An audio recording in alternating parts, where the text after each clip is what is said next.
Hi everyone, welcome to my channel. I'm so happy to see all of you guys here.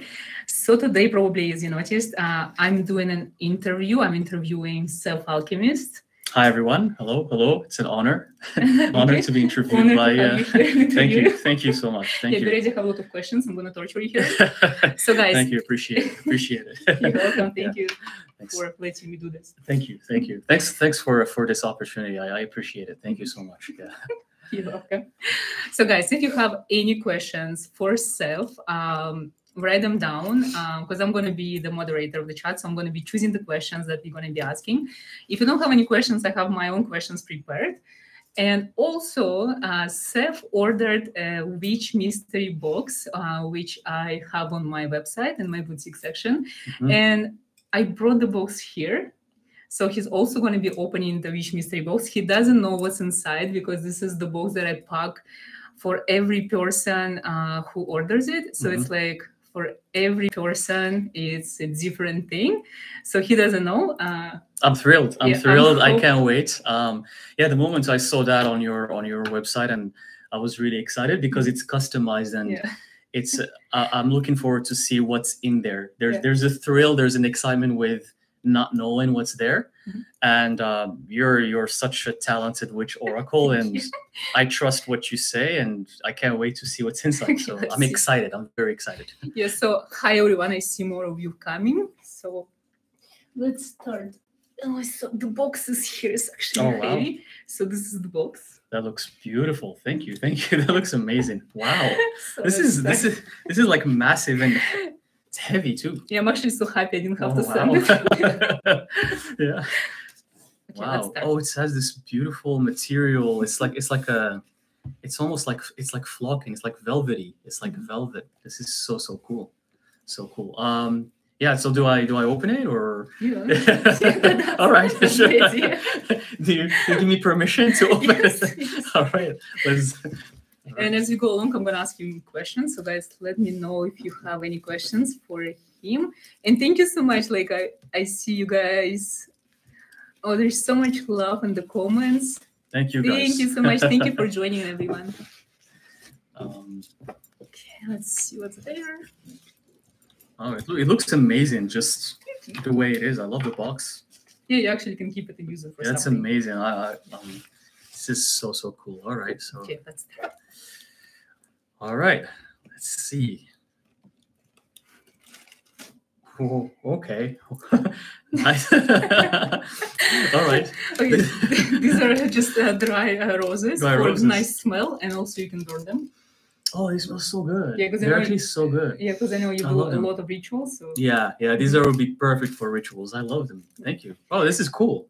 I like this stuff. Because I'm a witch myself, but I'm not a herbal witch, so I don't really pick up my herbs for my spells and rituals. I do sometimes, but usually I buy them from people I trust. So good. It smells amazing. You want to smell? You know the smell, right? Yes. Oh, what is this? Oh, it's like, I love this. It's kind of like it's... Yeah. So this is because each mystery box comes with specific spell or ritual. So this is 2 spells that I made for you. Oh. One you're supposed to burn, okay, and another you're supposed to keep. They're not supposed to be shown. This is just the cover of the spells. Yeah. So it's handmade, everything, but you're not supposed to show. So guys, you're not going to see what's inside. So keep it on the side, and I'm just going to give you instructions on what to do with everything, because I know you do so much rituals and so much spells yourself, so it's something that I usually feel like when you get a spell from other people, or when you kind of like in the circle of people who doing their own spells, it's kind of helps a lot, because it's like so many more intentions of different witches and mages, and it helps more energies too, to manifest the things you want. Yeah, so basically this is the box for abundance. So this box dedicated to abundance and to remembering your past lives and to coming into your new power, because I know recently you're coming into new power of becoming a necromancer. Something you've never done before. It's something you're gonna add in your future for the readings that you're going to do for others. So this is something help along the way. And while we holding the spell, I have a question for you. Okay, sure. Yeah. Do you remember the first spell or ritual you've done yourself? The first spell. The first spell came to me kind of naturally. I almost did it. It was many years ago, and it was for manifesting. I can't really say. It's kind of like, it's, let's say, manifesting. Manifesting. For manifestation, let's just say manifestation. And it was back in the day. I wasn't experienced. I didn't know much about this stuff. It was years and years ago. I honestly did it, just did it naturally. I just kind of like light up some candles and then wrote some stuff on a paper and drew some kind of tiny sigils. And it's like like a kid experimenting with things. Let's say it was for manifestation. It was for manifestation, and I had a lot of fun with it. I did it, and I liked the process. I didn't know if it was gonna work, but I enjoyed the process. Did it work? That's a good question. It did not work. It did not work. It didn't work, but it was kind of an initiation. It was an initiation to do enrich, to try it out. Why do you think it's never worked? Because I didn't know who I was. I wasn't coming to my full power to being who I am or how I am right now. I was not confident in my energy. I see. So it was back in the day where I still was doing a lot of learning. I didn't know even what I was doing on Earth. I was just like, I think when it comes to spells and rituals, there is like an idea and a form. So for example, it's very easy in the beginning to concentrate on the form. That's what a lot of baby witches are doing. So they bind this book that tells them burn this, and this, and that. Exactly. But when the idea is missing, when you don't have your actual power, like if For you're not sure. initiated into yourself, that's when the spells don't work. But it's so interesting that you still remember your first spell. This is awesome. It's something that's especially when things come naturally to you. You know, it's like you don't go and write them, read them in a book or try to find them somewhere, and then you're like, why am I even doing a ritual? How did I end up here? So and it also tells you about yourself. It tells you about yourself. What about you? I don't remember my first spell. I remember the first spell that actually worked, and funny enough, there was no form whatsoever. I didn't actually, like, in the beginning, like a lot of beginners, I was following a lot of the steps that you're supposed to do.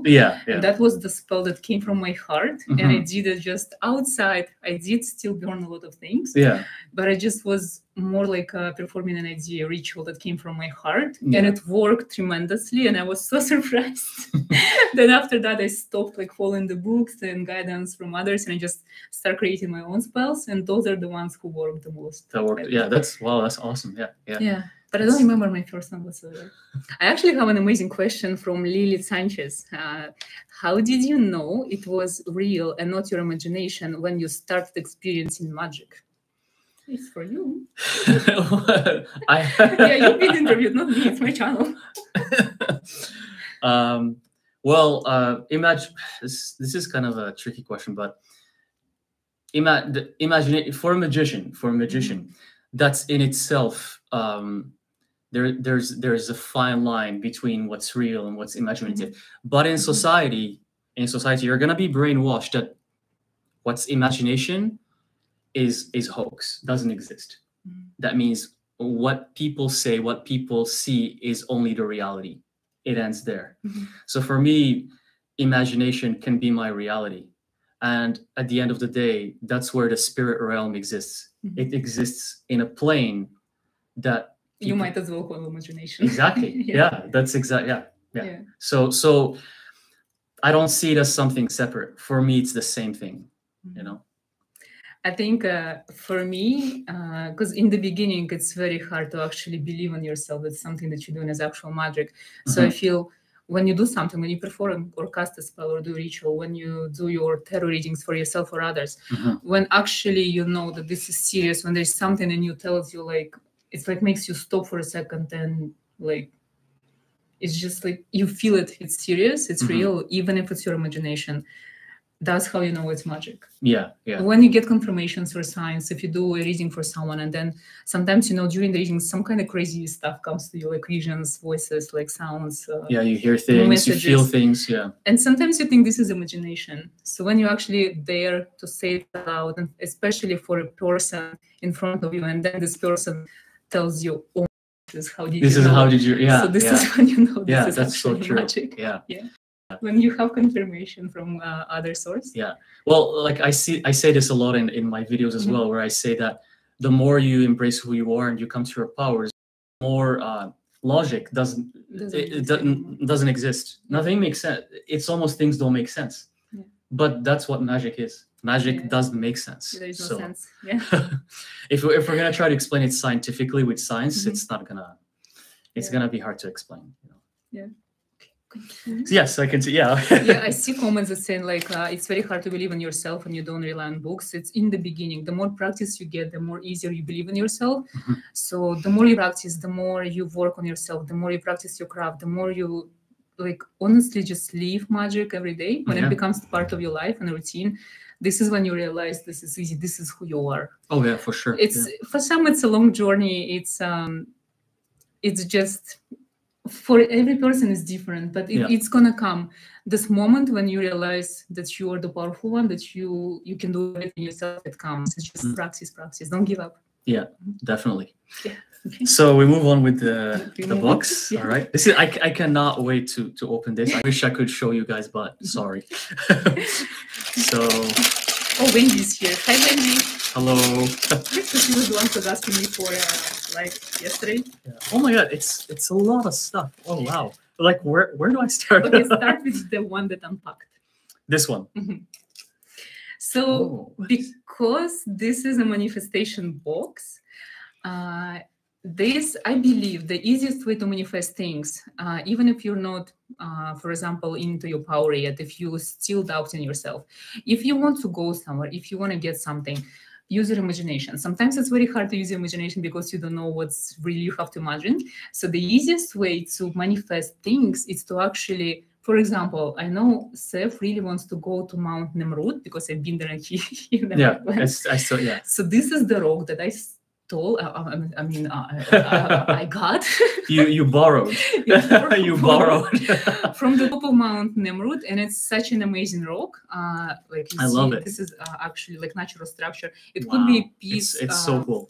A piece of some kind of statue that was there. Yeah, so it looks like it's some sort of statue. It doesn't look like it's straight from nature. Yeah, I'm sure about the best one. Yeah. So if you guys don't know, Mount Nemrut is in an Asian part of Turkey. This is the mountain that is national park. Now it's a reserve because on top of this mountain, which is in the middle of nowhere, they are, oh my God, Infinite Health. Thank you so much for your donation. Thank you. And so this mountain is actually, it has statues of ancient gods and the heads are severed.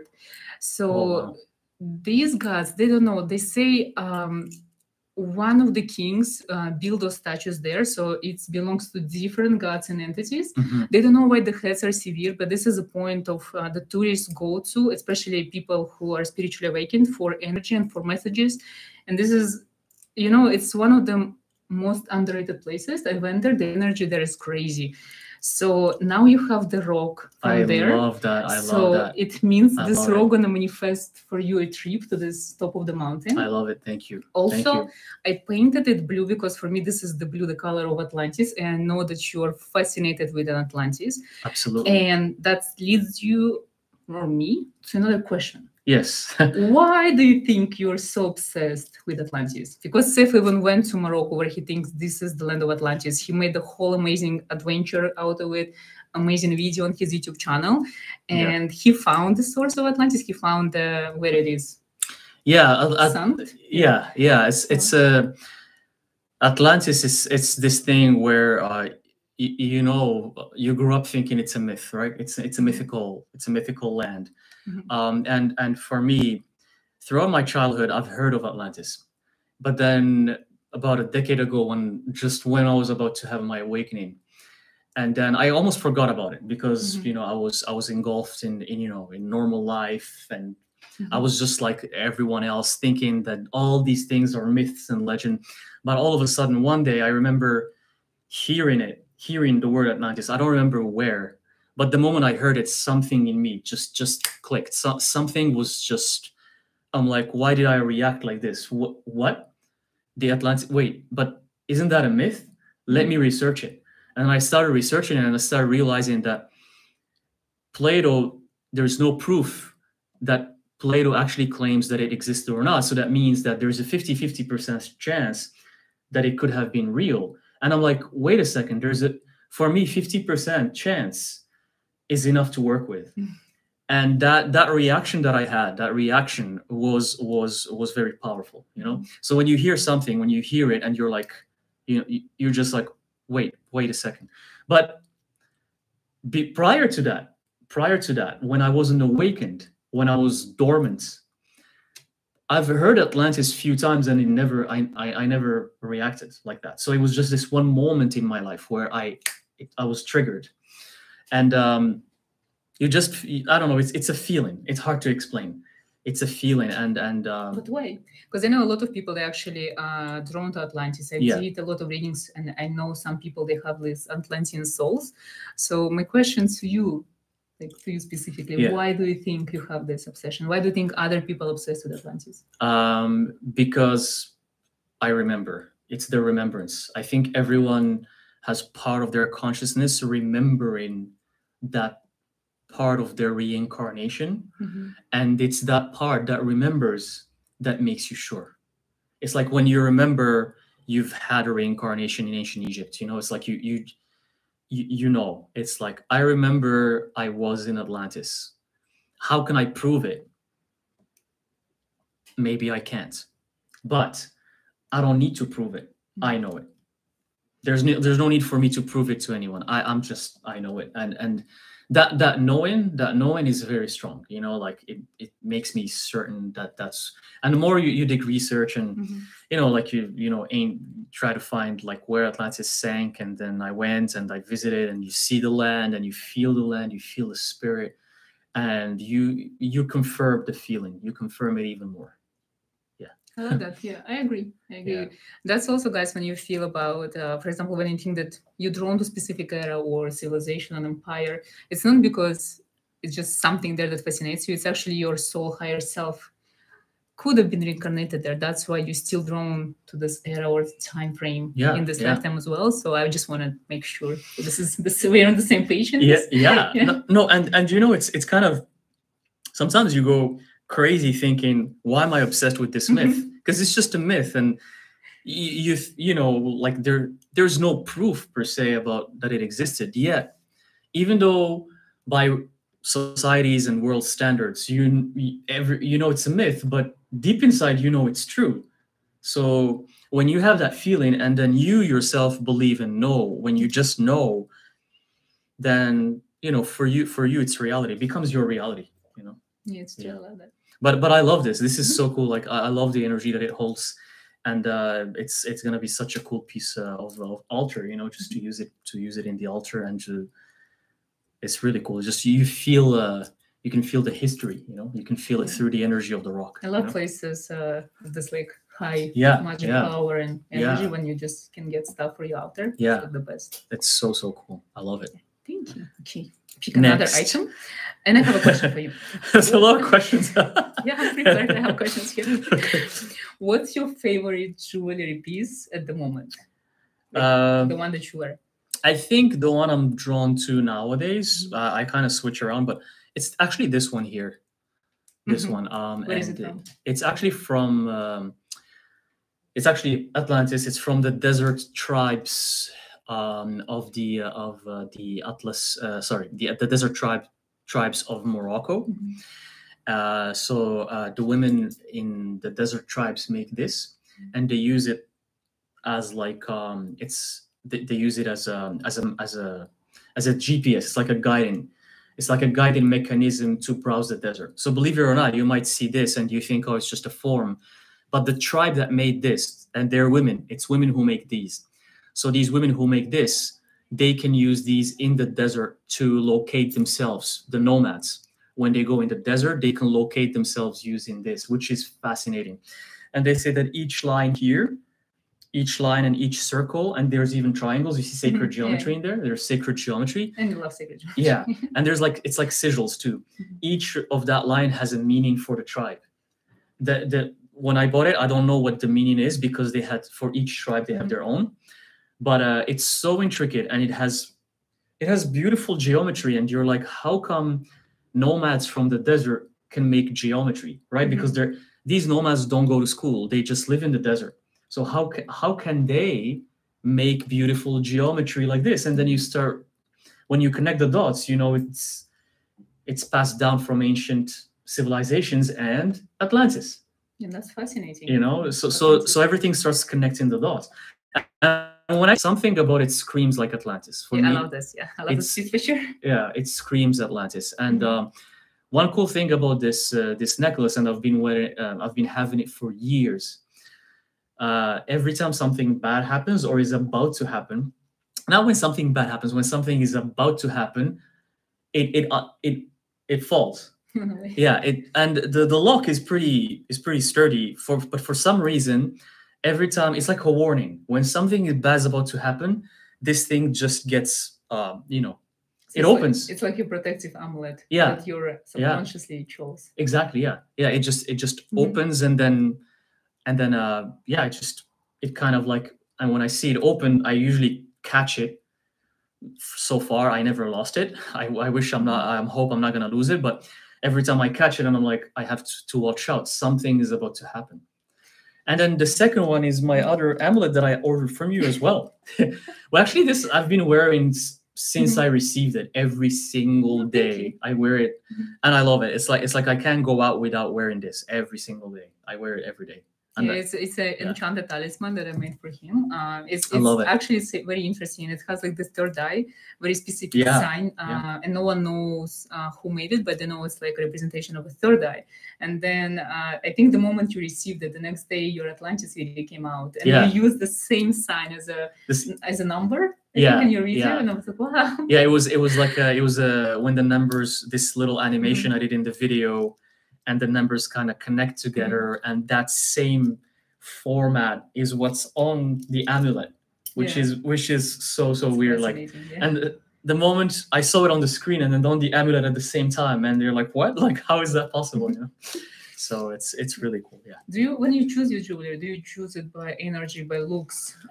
Is there a specific way you choose your jewelry? Because I know you don't wear anything just because. There is always there's a meaning. Yeah, it's just whatever it's almost like whatever you're drawn to. It's like for picking jewelry, if I see you can give me 100 rings. From 100 rings, right away I will know which one is my favorite. From 100, maybe I'll pick 2, but I will know which one right away.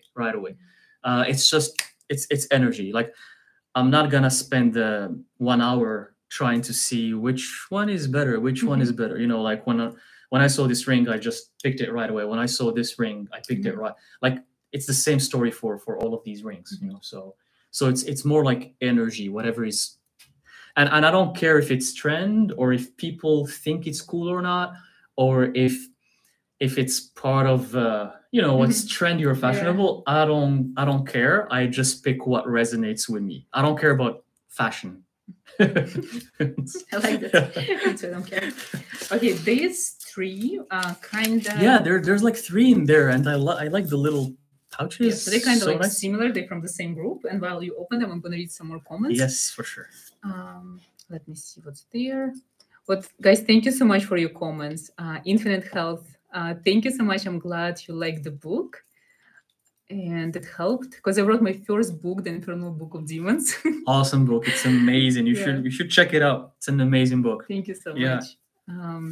And it has his sigils that I use for my book, because if you know Seth, like, he's amazing creator of sigils. Thank you. That usually work. Yeah. Thank you. Someone has Wendy. Wendy is asking, what is my favorite ring? Maybe at the moment I would say like this one, because this looks like Beelzebub. I think it's my recent one, so at the moment it's one of my favorite ones, and I like this one, the ring. Do you also pick your jewelry? How do you pick? By feeling. By feeling, yeah. I don't even care what it's made of. It's usually first, I always feel the energy of person who made the jewelry, because usually jewelries carry a lot of things. That's interesting. Because you might know you had some haunted objects in your possessions, so I don't want to experience anything like that. I should pay attention to the energy. And then I buy if I feel comfortable, and then I try, because it's always connection with the metal, with the design. You know, some people, when they create jewelry or any other type of, like literally any product, the energy of the master goes into the piece for sure. Definitely. It's literally, there's always a soul. So definitely. Always go by feelings, especially you guys, you all special, you all awakened. So for you, it's very easy to feel connection. Yeah. So always use your intuition. Because everything has a soul. Yeah. Even the things that are objects. Objects have souls too. Yeah.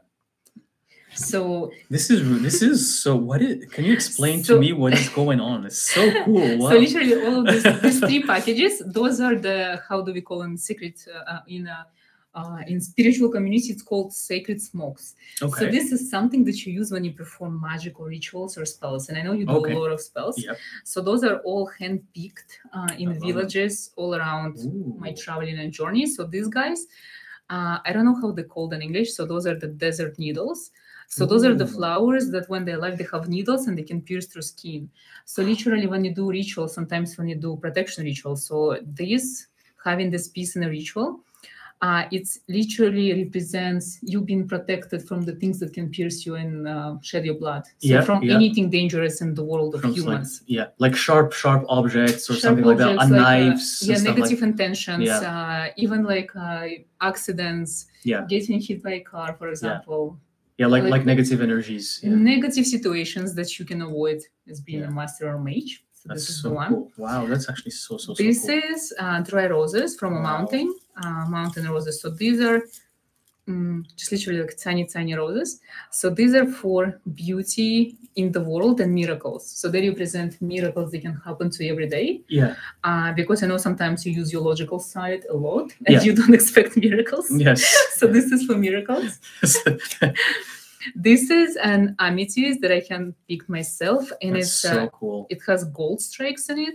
So this is for manifesting gold abundance, and amethyst usually helps you to uncover your inner abilities and powers that are still dormant. And like I said, this box is for manifestation, and for coming into your new power, necromancer, because you still have it. It's a work in progress. Exactly. It's a work in progress. And these are literally these are just 3 almonds. From a sacred almond tree in one of the regions of Turkey. Whoa. So that's so cool. They pick it only once, and they actually use it for rituals as well. So they represent the power of the mind, wisdom, inner wisdom that any human have. So they say if you are smart enough, you can become a god.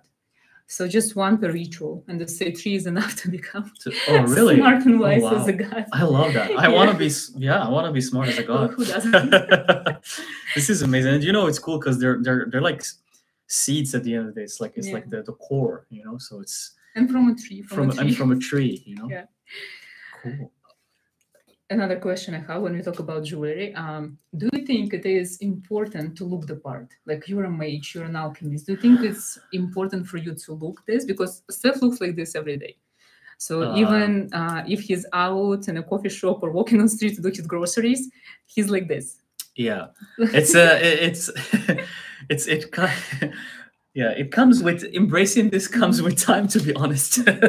But to be honest with everyone, it helps a lot to look what you are, to look the part, even though people are gonna think you're on a Halloween costume. It even happened to you, right? You told me before that it happened. I think I was in Canada. It was Halloween, and I was actually going to work as a terror reader dog. And there was this nice lady, my neighbor, and she went to the elevator. She's like, "Oh, nice! So you dressed as a witch?" And I'm like, "No, I'm just going to work." But I was like, "Oh, nice! So I do look like a witch." It's a compliment. Honestly, guys, when I heard that, that's the one of the funniest things I've ever heard. You know, like people think you're dressed up for Halloween, but it's how you actually look. Yeah, because I also look like this every day. But sorry, I'm just like I just find it funny. But it helps. It helps to look the part because it helps you embrace more of who you are. You know, for example, if you can see it in normal professions. If you go to a restaurant, a chef, the highest chef in the kitchen, how is he or she dressed? They wear the chef clothing, so you know they're the chefs. You know, with any professions, like if you go to a laboratory, the people who are doing the chemists, you know, they're gonna be wearing, you know, so you know who they are. It works the same for witches and for mages. It's not really complicated. So it helps you embrace more of who you are. The only challenge that comes with it is attention, because you're gonna draw a lot of attention. You're gonna draw a lot of staring at you. A lot of people are gonna ask you questions. A lot of people are going. Maybe it's a good conversation starter if you're open, yeah. If you're an extroverted person and you like to talk, good for you, because everyone is gonna ask you questions, but it's gonna draw a lot of attention. So most of the time, I embrace who I am and I don't care, and I scare a lot of people. And many times, people, you know, they kind of because you don't know what to expect versus someone who's wearing something normal, you know what to expect. But if you see someone wearing something very unusual, you don't know what to expect from them, you know. But it helps. But sometimes I also like to go as normal as possible, but even less than normal, as in like as like blank as possible, as in like you just wear simple. Like it's almost like the two extremes. But that's I don't think I ever saw you in I do that sometimes when I'm just by myself. When I'm just by myself, and you feel like you want to, it's kind of you want to disappear. You want to go out, but you want to disappear. You want to not just blend in, but kind of just not be. You can walk in a crowd and no one will notice you. No one. Yeah, I think we sometimes have these days when we don't want to stand out. Yeah, you don't want to stand. You just want to be, So, but most of the time, this is what you're going to get. So. There is a comment from Lily. I'm a chef. And I still do my own dark style in a way. That's awesome.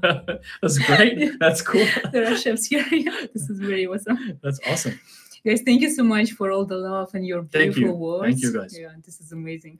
And I like Lily said, I love when people look confused for the way it is. I like the confused people. They do. They're like, oh, you know, sometimes we go out when we meet, you know, for coffee or something, and we're like this, and people come and the waitress or the waitresses are like, what do you guys do? What? Well, it's game over when you tell them. Try to explain what we do. Or you say anything that has to do with tarot or magic. That's it. It's game over. They're like, what? You know. So the look on their faces is priceless. Okay. Pick this thing. This because it's not packed. So this is a copper, like a tiny cauldron for the smokes that you I needed this actually. I needed something like this. I don't have it, and I need it. And it's also copper. So guys, if you know, copper is the one thing that can help you manifest abundance in a monetary form. It's like actual wealth. So for example, if you want to get wealth coming for you at work, so you can put like piece of copper or like anything that's made of copper next to your, like on top of your working desk or somewhere where you work. Yeah. If you want it at home, for example, if you want abundance coming from online sources, have a piece of copper next to your computer that you're working on. If you want copper in your wallet, like money in your wallet, just put a piece, because you can buy like tiny pieces of copper and just put it inside of your wallet. So literally, this is one of the easiest thing to manifest abundance in cash. Money. Like this is gorgeous. I love this. So this has a soul for sure. This thing has it's alive. I can feel it. It's actually from a tiny market, old like Medina kind of style market. Yeah. Because I love to go to this like tiny places when people don't even speak English, and then you pick up the things that they make themselves, because I think they have more magic to them. Yeah. People sometimes they don't even realize what they create, because for them it's something normal. It's the only thing they can do like all of their life. And I feel a lot of us who live in this first world countries, we take a lot of things for granted. It's like we buy so much and then we don't even use it, and it's like it's everywhere around us, and we don't even appreciate the beauty of the things we can get. That's so true. I so agree with you. I so agree with you. Yeah. No, this is amazing, and I love it. It's just I love everything about it. I love everything. It's so cool. I have the same. Another question: who would you love to interview on your channel, on your YouTube channel? You. And from people who are not alive? People who are not alive.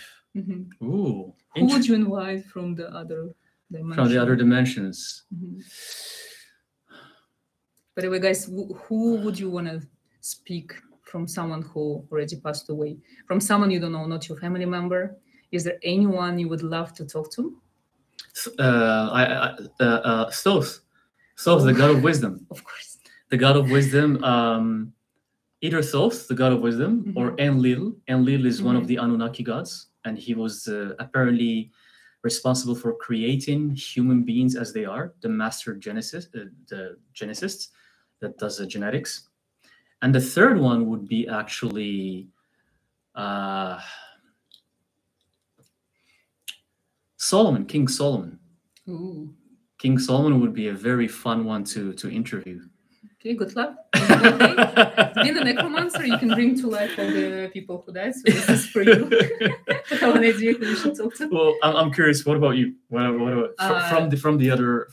Well, you can say both from this side, from the physical side, and from the spiritual side. Which one would you like to interview? You was number one. Thank you. I'm interviewing you right now. Appreciate it. For the longest time, I really wanted to interview Paulo Coelho. Yeah, but then awesome. I think he's really awesome. But I think he gave like so many answers in his books. Yeah. So I wouldn't want to bother him much. Yeah, but by the way, I have a lot of questions for him. Yeah, for those of you who don't know who that is he's the author and publisher of the book The Alchemist. The Alchemist, yeah. Well, Lily saying she wants to interview Maria Felix, an actress from Mexico that she believes was a powerful witch. That's a really good one. Yeah, that's awesome. Yeah. I think I would. Who would I talk to? Honestly, I think Jesus. Oh, that's a good one. Because I really want to know what kind of power he had, like that's a good what one. He had to say. Yeah, that's a good one. And Lucifer. And I want to be there for Lucifer. I want to be there. Yeah, those are mine. Yeah, I'll be in the background, just chilling. I'll be hearing you guys interview. We're just saying yes, Tosh. She would love to talk to us. So when you invoke Tosh, please make sure it's live. We can all participate. Definitely. Okay. By the way, guys, thank you so much. Thank you so much for all of this amazing comments, love, and everyone is saying how beautiful I am, how beautiful you are. Thank you, guys. Thank you so much. Thank you so much. Thank you. Yes. So if you have any questions to Seth, drop them in the comment section. Or to you as well. Or to me. Yes. Yeah. Also. Okay. Let's pick another thing. I'm gonna go with this thing, or maybe it's better to see the unpacked things. These unpacked ones. Because those are like. Is this? There's so much stuff in here. It's packed. Yes. I spent like 2 weeks preparing this book. Thank you so much. Because I know you pick it. This is so cool. Look at this, guys. So this is God, this is amazing. Look at this. So, I've noticed on your shorts, when you light your cinnamon sticks, you put them inside. I think that's something that is like a leftover of a tiny candle or something. Yeah. Exactly. It's like, excuse me, a mage like you. So you can use this thing instead. Good catch. Good catch. It's not manifestation. You're exposing me right now. You're exposing me. Yeah. This is gonna be perfect for that. And there's even this kind of a flower of life sacred geometry inside. Yeah, your favorite sacred geometry. That's so cool. Wow. I'm glad you liked it. Wow, this is, oh my God, this is so, everything here is amazing. Wow. Thank you. So Now you can choose whatever you want. I choose whatever. I can, like, is this something I can open right now, or? Okay, you know what? I'm gonna go with. Oh my God, there's so much stuff here. Like, where? Okay, this I'm gonna. Oh, it's so cool with the Hamza hand. Yeah. So, by the way, Seth was the first one who told me about this Hamza situation. Yeah, the Hamza. So, can you explain to us? This is one of the easiest way to protect yourself. So the Hamza hand is to ward off the evil eye, and it's basically used up as the hand. You know, it's literal. It's literal. So you can use your hand like this to ward off any negative energy that you don't want in your life. You can use, like, every day, 3 times a day, you can just do this and visualize the negative energy being rejected. If you feel like someone, you know, gave you some negative energy, you can maybe wear it as an amulet or as a bracelet or on a ring. So it has that power to repel. And even in Buddhism, the Buddha is portrayed doing this many times, like with one of they call them mudras. One of the mudras is this. Even Jesus, I think. Yes. On some icon. Yeah, icons. Yeah. So it's a sign that's very powerful, and you can actually use it in your rituals as well as part of your sigil. You can use it in sigils as well. But there's something inside here. Yes, a gift. Because we have actually so many interesting questions here. Ooh. So how did you guys knew how to choose your path? How did you know that? I think it was one of my questions. Like, awesome questions. Thank you so much. Nightmares is here. God, it's okay. Okay, do I answer the question? Do I see this? Admire. Okay, so inside this beautiful pouch that you can even hang it, and it becomes like a protection sigil for you. And inside there's this oh my goodness. Oh my God. There's a ring. Hi everyone who is joining. So this is a handmade silver ring. The cool part about this ring, because I know you love rings. I love rings. Oh my God. So guys, if you know, like here, this, I'll let you show. Okay, and for you too, because you don't know. The middle sigil here, this is the first letter of your name that is given to you that you no longer use in your practice. Oh, no way. Yeah. What? I'm right. This is your letter, right? Yes. So it's even no, but it's just kind of like, wow. I'm just like So actually it's one of the forgotten runes as well. And I know you don't like runes, even though you kind of you're okay with Odin, but you're not really into runes. So this is like kind of ring that's supposed to open you up more to everything out there. Oh, I love so this is the forgotten rune that actually helps you to bring down all the enemies on your path.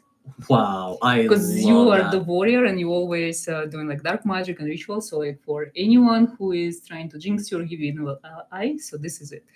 And this too, actually, it's also runes. These runes, it's the one that you dislike the most. These runes represent the unknown. So literally, these runes, they don't have any meaning. So whenever they come into reading, it means you don't need to know anything at the moment, and you don't have to receive any messages. And I know you don't like this. I don't like this type message every time. I don't like that. I want to know. Yeah. So as you see, so you have one rune in front, and in the box it's like before and after. So your past is unknown and your future is unknown. So this is like a reminder for you all the time that you're always surrounded by unknown. So don't expect anything and be open to everything. And even your past, your real past for your soul, your past lives are unknown to you.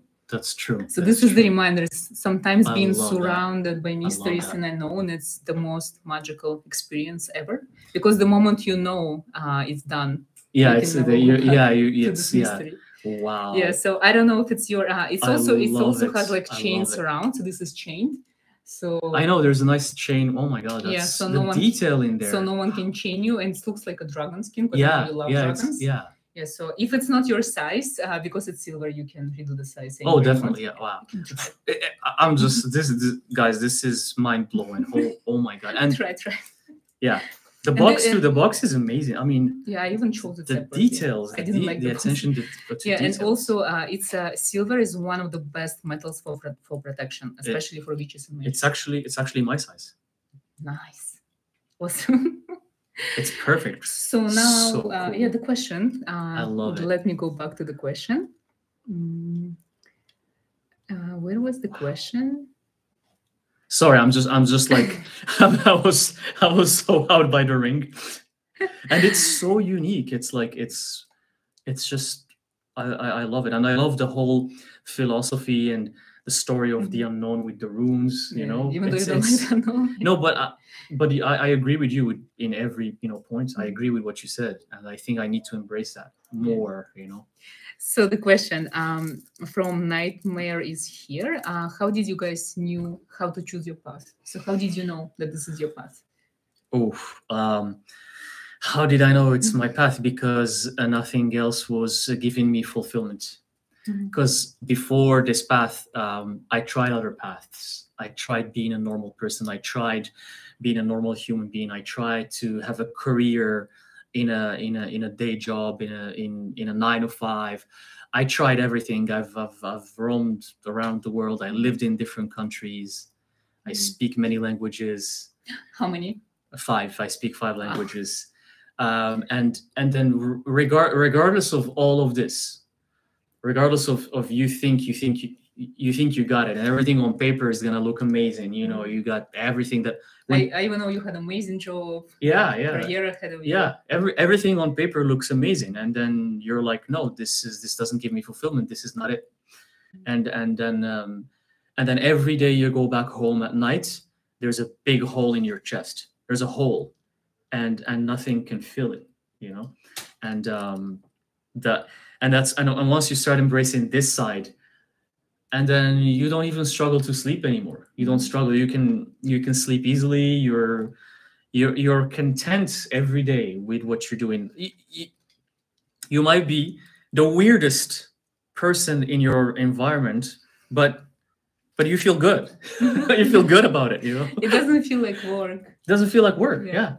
What about you? Can you relate to that? Can you speak to that? Can you relate to that? 100%. Yeah. You know, a lot of us struggle with finding the true path through divine calling, and I think why I really like Paulo Coelho so much, because he was giving so many answers in such an easy way. So he said, the thing that you can do for free, this is the thing you're supposed to do for money as a career. And you know, all my life I was going through different career paths. I was like when a business owner, like everything. I tried so many things, and the only thing I was always doing for free is actually readings for people. I did my first palm reading when I was 12, and I never stopped. And then at the end of the day, I was like, oh my god, it's like, I was thinking about this quote, and I'm like, this is what I want to do for free for the rest of my life. Yeah. It's like you keep going back to that moment where you did your palm reading. You keep going back to it every time, and you feel like that's the only thing that makes sense to you, you know. Versus, and I know you too. You kind of on paper, you kind of had it all on paper. Like like if people would see that, they would be like, you crazy. You had all of this and you left it. Like what are you okay? You know, like so yeah, like that's but there, it's a lot of it's also courage, because a lot of people get there, but they don't know how to. They keep being there, even though they have that hole inside, that's that emptiness, that void, that unfulfillment. They don't want to give up the normal life. The normal life. It's hard. Yeah, because we have families. We have sometimes tell to the people we care the most that this is who we are. Yeah. So guys, if you also lost, for some of you, even if you're watching, if you connected to all of this spirituality, occult, for majority of you, you're also supposed to become practitioners, because this is the only way for you to be happy. For some of you, you just need to incorporate all this occult spirituality into your daily routine and to the things you do, and it's going to be enough. It's all about who you are. So first and the most important thing is to find out who you are. Yep. And when you go through one job, another career, another phase, moving, maybe another like husband or wife, or you even have your kids, you have your car, you have your home, everything, you have everything that you're supposed to have, and you're still not happy, then ask yourself why. Exactly. Yeah, that's a very good point that she just mentioned. Yeah. Like, think about you at the top of everything. Your dreams came true. Yeah, and yeah. you're not happy. And you're not happy. And that's when you know you're not on the right path. You're not being yourself. Yeah, and you know that's a lot of people. They can go the other route, which is kill themselves, because they have everything, and then they get there to that question, and they don't know the answer, and then they commit a suicide, and then they kill themselves because they're like nothing makes them fulfilled in life. Nothing. The money, the cars, the houses, nothing. And then they go and end their lives, which is unfortunate. You know? Yeah. So for us guys to found spirituality, to found this like family belonging, this like each other. This is exactly this community. It's kind of an outlet, because I mentioned in other videos, people, us, this kind of people, this community is we're the rare ones. There's not many people like this. No. There's not many. So, but know that you're not alone. So, yeah. Exactly. So you pick another thing. Yeah, for sure. I'm gonna do this other one questions.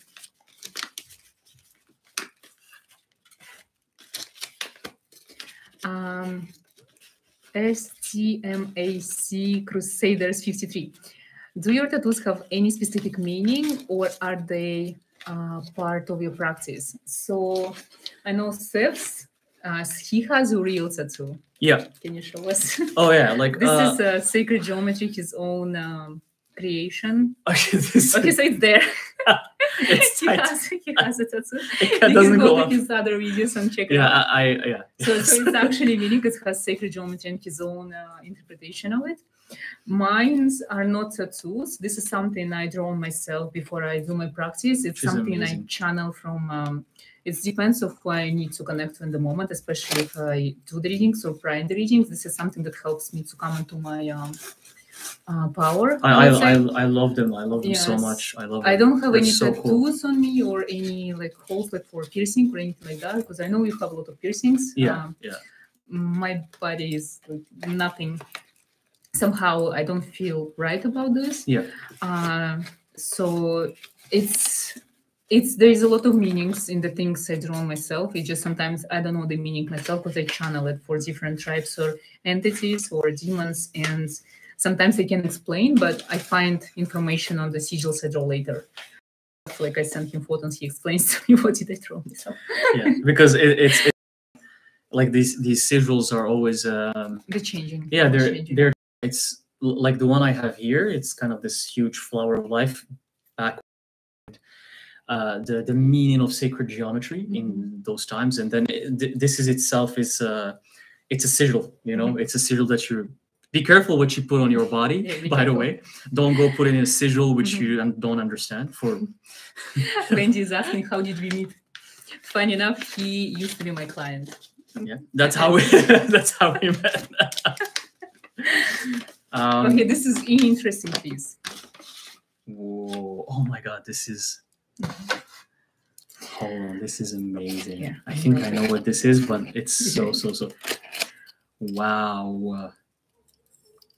Because it's easy for me to do mystery box for Seth because I know his style somewhat, so I know what to choose. Wow. Oh my God. So this piece is actually a breastplate. Sorry, go. Oh my God, this is amazing. It's made of silver and lapis lazuli. So lapis lazuli, it's a very unique rock. It's actually only found in a mountain of Afghanistan, and it has a kind of war situation for the past decades. So it's becoming more rare and rare. Lapis lazuli is the only rock that connects you to your past life reincarnations in ancient Egypt. I know that you're obsessed with ancient Egypt, so I hope this is gonna help you to connect more with your incarnation and remember more. So that's why I chose it. And I personally love lapis lazuli, but I don't wear any crystals. Thank you so much. I love, by the way, I love lapis lazuli, and I've always wanted some sort of jewelry with lapis lazuli in it, and I don't have it. And this piece, even the shape of it, it forms this kind of triangle pointing down to the bottom. And I love it. It's huge. And I don't think any normal people can pull it off. That's like, I love it. I love it. Oh my God. Wow. That I'm blown away. Like one thing after the next keeps just blowing my mind. Thank you. Okay, guys. Hi, everyone who is joining. Thank you so much for the kind words. Nigel, hi. Namaste, Stefanina. I saw you yesterday on Self's Live. Oh, thank you so much. Thank you. Thank hey you. guys, everyone from India. Love to all of you. Thank you so much for all the kind words. Like, thank you. Thank you, guys. Thank you. Appreciate it. Should I proceed with saying something else? Yes, you may. Okay, we have another beautiful pouch here. Oh, yes, an awesome question. Yeah. What deck did you both first learn how to read tarot with? This is an amazing question. Thank you so much, Wendy. The deck I bought first? No, the you used to read first, like you learn your tarot readings from. Oh, it's actually the tarot. Well, I learned, or I just okay. Here, let's first learn how to read tarot with, like your first, like let's say your first deck. Yeah. And okay. the first you start using. Okay. So the first deck, as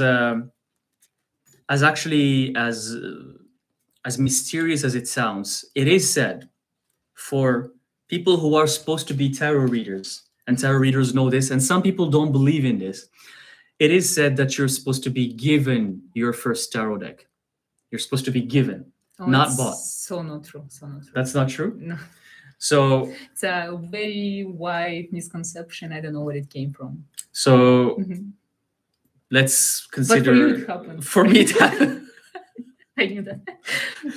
For me, I was given the tarot, and I see it as a sort of just sign, because even the way I was given that tarot deck was it was the most random thing.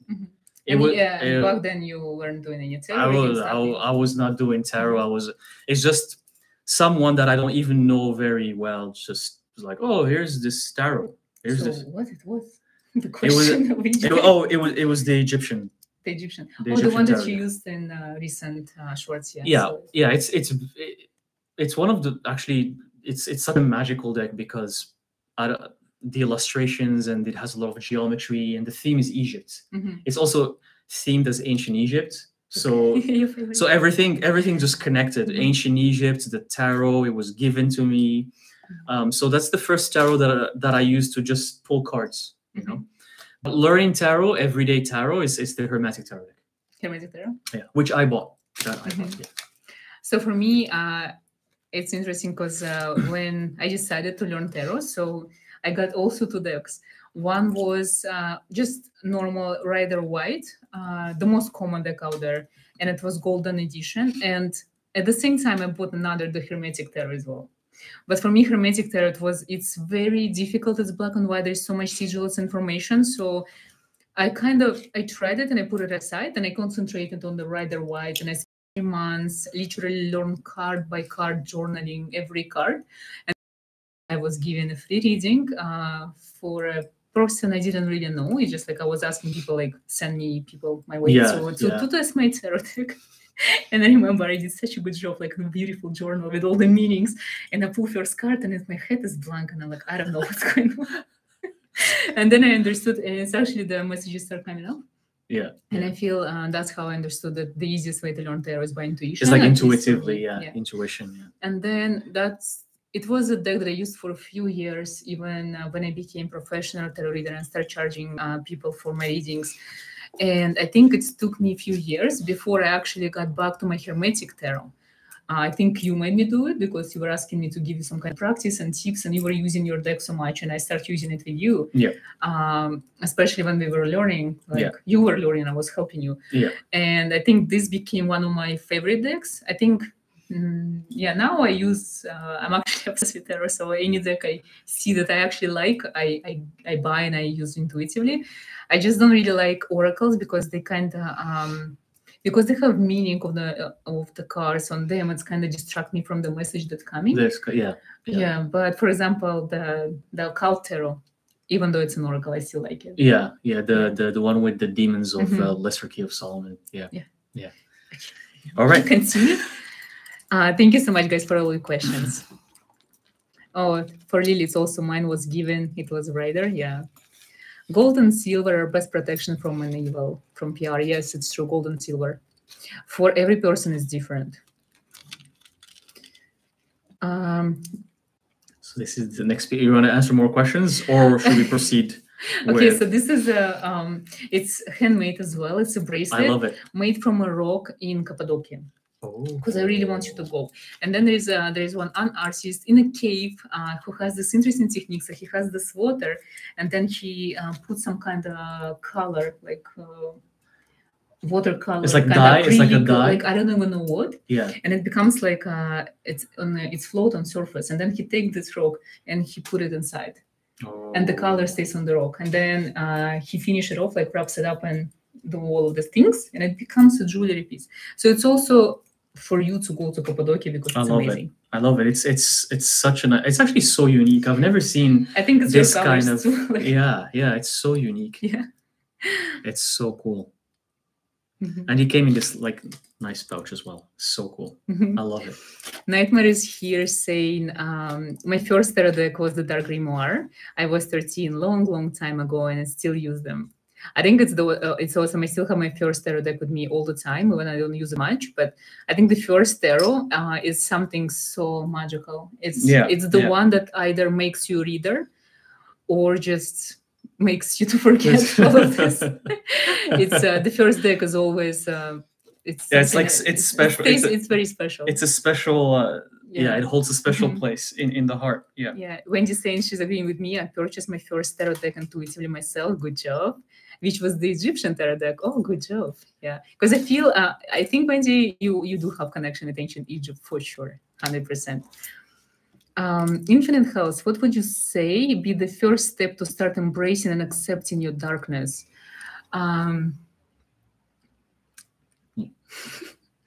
So can you... the first step to embrace and accept your darkness. Oh, the first step to accept your darkness is... I think it's just, this realization in your mind that this darkness exists and it's okay. And you're going to start dwelling into it, researching your darkness. This is the first step to realize it exists. Yeah. Because for some people, they do live in this oblivion of light and love. Sometimes to the point where they don't even realize that it's kind of wrong, because light and dark, they always go together. So you have to be aware. You don't have to become like a demonic reader or something, or like do sacrifices on daily basis, but you have to understand darkness is within as well. Yeah, it's there. So the first step is to understand that it's there, it exists, and then you move on accordingly. Either you wanna go more deeper into this knowledge and embracing it more, or you just want to stop right there and realize it's there. I think maybe the most easiest step, like the practical step, it's I always recommend it to my clients: become selfish. Darkness is actually, it's about power, coming to a power. It's not negative. Don't think it's negative. It's just selfishness. It's something that we think it's very bad, so we always want to give everything to others and do everything for others. Being selfish is actually embracing that you exist as well, and you deserve the same thing you give others and even more. Because if you don't exist, you can give anything and you can't help anyone else. When you're in the plane and the plane is, like, for example, about to crash, they go into turbulence. When these air masks, they go down. You have to put, even if you have 2 kids with you, the first thing you do, you put it to yourself and then to your kids. Otherwise, you can help anyone.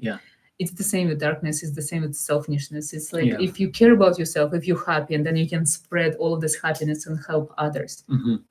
It's also like, I think a lot of people misunderstand this when they like darkness and think for yourself. They're like, well, you're saying that's bad. It's also like the brainwashing, the conditioning that people have been conditioned to think that, no, I have to help others. I have to give others first. Because that makes me a good person. It's like, what are you trying to say by that makes me a good person? If you give and don't receive anything back, you're gonna be miserable, and then you cannot help anyone because you start actually spreading misery. Yes, that's so true. And then what's good in this? And then everyone around you becomes miserable. You're like, oh my God, I'm surrounded by miserable people everywhere. It's because you are miserable too. And then one thing that's also very important, once you get to that point, that stage where you give yourself everything, you feed yourself, and you take care of yourself. You feel good. You feel good, and then without realizing it, you actually start helping others without even realizing it. You don't you don't go out every day saying, I'm gonna help people. You actually start doing it subconsciously. Because you're happy, because exactly. you come into your power. So yeah, as a result, you improve in your life situations, you improve in your abundance. Like even everything becomes better. So then you can share. If you don't have anything, how can you share? Nothing you can share with others. So what are you gonna share? Like misery? You can share some misery with you. Yeah, exactly. But yeah, no, I definitely agree. Yeah. Pick another thing. All right. And I have a question from STMA Crusader 53. I wonder what your name actually means. It's such an interesting name, and I love Crusaders. What is your favorite type of divination? Thank you so much for your question, by the way. Yeah, I'm interviewing you. So I'm unpacking. Excuses. I think in the beginning, my favorite type of divination, actually, I know it's palm readings, because I've been doing it since 12 years old, and I still love the energy of palms that I get. Yeah. It's actually my favorite one, because not only no one has the same palms or lines on them, even we as humans, our right palm is different from the left palm. The information that is hidden there on just like simple palms that we take for granted every day, we don't even care that this is our hands. It's just like hands, like a tool for like chopping salad in the morning or preparing coffee. In the end, it has all these secrets and mysteries about your soul origin, about your past lives, about you at the moment, about your future. One palm represents your destiny, one palm represents your free will. It's so much hidden. And it's the easiest access to everyone. By holding your palm, I can tell so much about you. And it's never wrong. And it's just like my favorite. Sorry, Tara, but I'm reading so much. No, but that's actually so true, because guys, it's fascinating how she can read palms.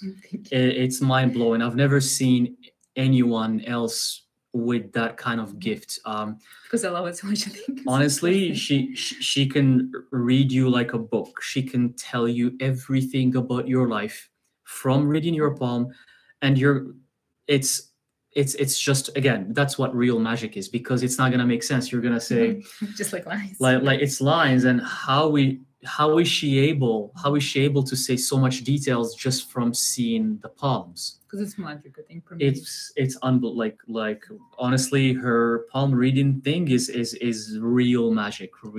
Thank you so much. Like it's amazing. So what about for you? What's your favorite divination? For me, it's I'm gonna pick tarot at this point, because I'm very connected to the imagery, imagery, sigils, sacred geometry, and I find it fascinating how the images make sense for me to say the future, or to say what's going to happen or what's not going to happen. Even I'm fascinated by how I can look at the imagery on the cards and then understand. And then I don't even follow the rules of it. Not the rules, but kind of like the book rules. Like you know what's fascinating, guys? Seth never actually learned how to read tarot. I think you went to my workshop. I used to host intuitive workshops back in the day, before pandemic and everything. These workshops were amazing. It's like literally I think he was kind of expecting, because I recommended him to just come. I wasn't at first. I wasn't planning to go, but because I saw he has the potential to become a reader. But I wouldn't tell him because he was too normal back in the day. And then in my workshop, because sometimes I take English too literally, because it's a work and shop. So it's like you work, then you buy something, right? Because it wasn't a metaphysical store. So of course you come here to work. So the work is like he came there like I don't even remember if you had tarot or you had your tarot. And then in my workshop there was like a few people back in the day, my clients and people who came to learn tarot. And we just sit down, we choose the tarot deck that we're going to be using, because some people brought their own tarot. And then I'm just like, okay, let's literally like we did like we shuffled the few cards, and then I said, and now we're gonna read for each other. She said she was driving the group, and then she's just like, okay, I'm sitting here expecting like rules, and she was like, okay, let's read for each other, and I'm like, wait, what? Like, how do I read? This is, I think, was the first time that you pulled tarot cards. Yeah, it's actually the the first time I pulled tarot cards in a group, because with that Egyptian deck at home, I would sometimes just pull and be like, what does it mean? And you know what, guys, it's for me it was so fascinating. He was so amazing. I know he didn't use the meaning of the tarot. He was using like sigils, symbols, sacred geometry, numerology, astrology, trying to explain what he sees in a tarot card. But he was amazing. I remember the whole group was like asking him, so Seth, what do you think? What do you think on this card? And it's actually, for me, it's a sign that all of you guys can get a tarot deck and you can read it right away without any books, any practice, any learning, because all of you guys have the most powerful, amazing intuition that already connected to the world of divine, to so many, literally so many dimensions that you're not even aware of. And it's like, if you don't try, you never know. And don't think that even if you're going to read like 10,000 of books, it's going to give you some kind of idea how to read tarot. You either can or cannot. If you can read tarot, it's not because you're bad at reading tarot, just because it's not your tool. There is something else you can read. Maybe palms, maybe you can do candlebox reading, maybe you can read bones, you can cast runes. There's so many things you can do. Auras, energy, it's so easy. Just buy your deck and learn how to read it. That's you know, even in the beginning it's so overwhelming and it feels like what am I going to say, but throughout time I realized that the moment you look at tarot as a tool, and it's probably the same for the palms, it's almost like it allows you to access the spirit realm. And then you start channeling the message. There's something opens up. Some portal, something opens up. So it's not even about the cards anymore. It becomes about it's about you. It's always about the reader. And there are some people who use even crystal balls, like the big crystal balls. That could be also a tool, because as you look at it, something opens, and then you start channeling. You know, so I saw this ancient witch in what is it, Serbia? In Serbia, so she reads rice grains, just like raw uncooked rice. You just put amazing on cast rice on the table, and she started doing readings that like mind blowing. I saw a lot of women in Balkan countries. They read corn, they just like corn grains, also like cast corn, and they read. So it's always about you as a reader. It has nothing to do with tools. Sometimes it's just some tools they open your abilities more than others. And tarot is the easiest tool because it's so normal, and available, logical, available. You know, so much information, so easy to start. And and I guess, do you feel like you get to a point where you maybe you're not gonna need a tool anymore? And I think it happened to you sometimes with your clients. You told me some instances where the tool was not even there, and then you just started channeling stuff, and then your clients were like, how do you know this stuff? It's like, and you didn't have any tool with you. You didn't, no palms, no tarot, nothing. And that becomes more into the world of mediumship. You know, it becomes because you're like with your necromancy, it's the same is happening. So I think we all have different powers. So for example, if you want to become a medium or a psychic, start with tarot, because in order to open up your third eye or your any abilities, it should, in the beginning, should be the easiest tool possible, something that your mind understands and gets, and then it's just going to be developing on its own. So if you're wondering how to become this or that, just start with something. Pick a tool that you really like and just practice, and the more questions you have, the more answers you're going to get, and just practice. That's the only way, I think. I totally agree. Thank you so much for the question, by the way. So I opened this one. Yes, go ahead. And I'm going to read more questions. Yes, for sure. Wendy saying, I got the Hermetic deck because I seen Seth use it and I thought it was just amazing. So I'm inspired someone to get the Hermetic that's awesome. deck. That's awesome. Yeah, good job. The Haunted Parlor. Miss Inna, what is your path? I think right now at the moment, interesting question. Thank you so much. It's actually my path. I think in like maybe last year, maybe 2 years ago. I'm holding. You go on, and I'm holding this. Well, after the question. Yes, he's holding it. So I was assuming, I was thinking my path was becoming a path of a tarot reader, and then I think I met a shaman, and he said, "Oh, so you found your path? It was you on the path of a tarot reader." And then it clicked at me, and I said, "Like, it's not enough." So now I'm not sure what my path is. I'm still looking. I am on it. It's just I'm so open to this unknown. So I want this unknown to come to me. I'm open to everything because there's so much in this world. The more I travel, the more I see, experience, and go to ancient places with like amazing meanings and like sacred places. I understand that path might be sometimes a limiting concept because there's so much more to it. Yeah. So I have a path, I'm walking it. But what it is, maybe I'm gonna answer in the end of my life what path I was walking. But it's definitely mine. It's my own path. Yeah, yeah. No, I love that because you're not putting any boundaries or rules or restrictions. You know, you can you keep your options opened, and it doesn't mean that you're just because tarot reader. People get caught up into thinking I'm a tarot reader and that's it. Yeah. And then some doors open and then you don't see them. Exactly. Yeah. So find your path in the beginning. Maybe it's gonna have a specific name, but then it's gonna be way more than that. Okay, so this thing. This is 18th century amazing. 18th century tool for using incense. You know, when you go to like temples and they put incense here, so it could be open, and then you put your incense. Or you can put your sigil for protection, or because when sometimes so it becomes like an amulet that you can hang or something. Yeah, or even carry with you. Carry. So when you, for example, purify, cleanse, or protect your home, so this is something that you can do. Like hold in your hands, because sometimes you get this weird haunting, sleep paralysis, like in the past. I do. Yeah. Some demons come to you that you don't invite, so something to use. I love it. I love it so much. Wow, this stuff is amazing. Thank you. Oh my goodness. Like this, it's mind blowing. Like I wasn't expecting. Like I've never seen anything like this. Actually, it's the first time I saw something like this. Wow. Yeah, the seller. It wasn't like an antique market, so the seller barely spoke English. So no way. So much. So I'm like translating on Google. What is this? Like you go through so much effort to. Yes. To each box is it's something that I really love to pick up. I love to pack them, so this is something I love to do. Wow. Yeah, and I love to go to antique places to buy some stuff and like ancient markets, like. Thank you. Yeah, it's like shopping. It's my shopping now. I don't like normal shopping. I like shopping for magical stuff. This is way more fun than normal shopping for sure.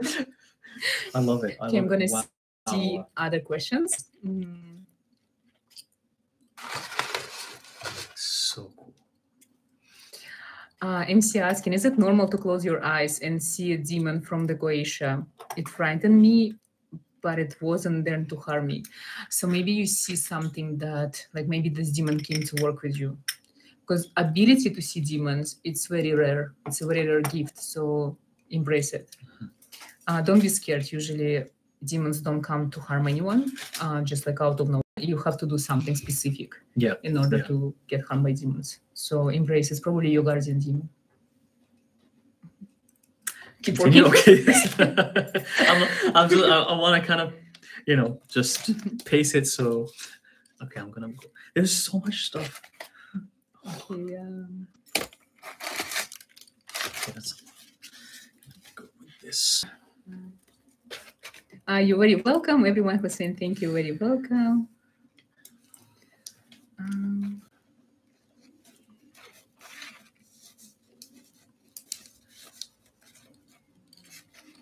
Interesting question from Wendy. What type of music do you guys enjoy? I'm very musically inclined, and I was curious to know. And good morning to Morningstar. So Seth is actually his audio clairaudience. Clairaudience. Yeah. So what type of music do you actually love to listen to? I don't have a type. I can listen to anything and everything. But like when I hear the beats, I hear them in the head, inside my head. I don't hear them in the ears. That's why I'm sensitive to sound. I can hear stuff so far away that normal people can't hear.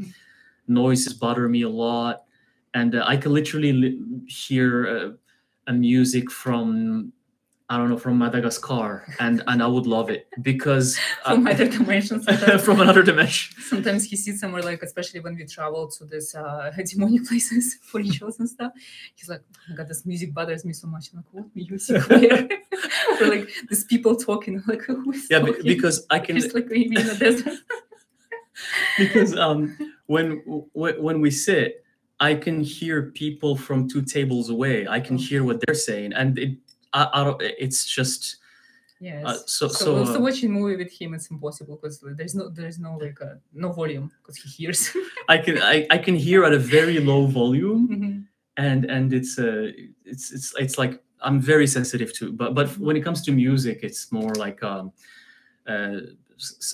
something that really like, for example, when I hear Vivaldi, the Vivaldi Winter, it literally gives me it puts me in a what do you call it? It's like a not meditative state, like a trance. Yeah. It puts me, when I hear Vivaldi Winter, I go in a trance. I even my head. I went to these sound bath meditations a long time ago.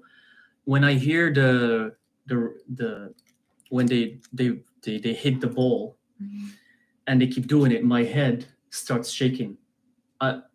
Without me trying to shake it, my head starts doing this, and it looks freaky. It looks weird because I don't know what it is, but but I care about lyrics too.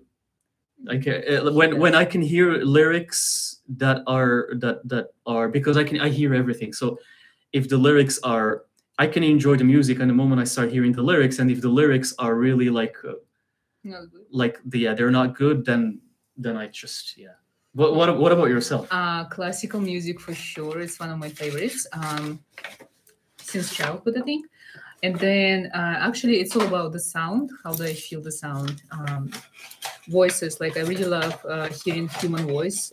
So if the person has like really this magical, powerful voice, that it's real talent, then I love the song. And usually my music taste you guys can get from my shorts.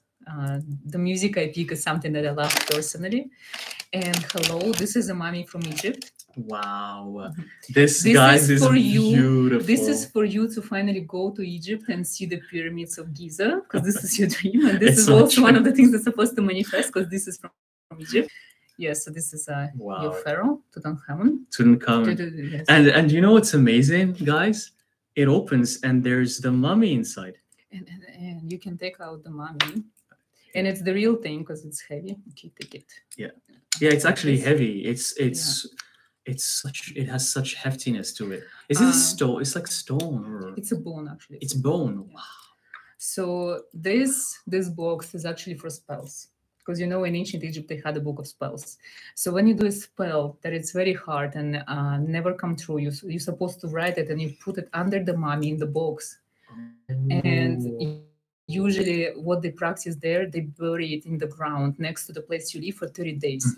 So this is like symbolizes that in this 1 month the spell's supposed to come true, or else I see, or the demons from the underworld gonna come. They're gonna come for you. Punish the spell that is not working and not coming true. They're gonna come after you. It goes to the earth, to the ground. So it's kind of like when you repeat the spell from this ancient Egyptian book of spells. So this is something to help you to manifest the one dream you probably have that never comes true. It's actually, which is very true. It's going to Egypt, and it's been in my plan for the past couple of years, and it still haven't manifested, and it still haven't. Now it's gonna happen for sure. Wow, this is amazing. Wow, like each piece is just chosen with so much care. Like it's wow. Tinkerbell hugs and kisses and peace and love and so many emojis. It's like thank you so much. Thank you. All back to you. I love your emojis.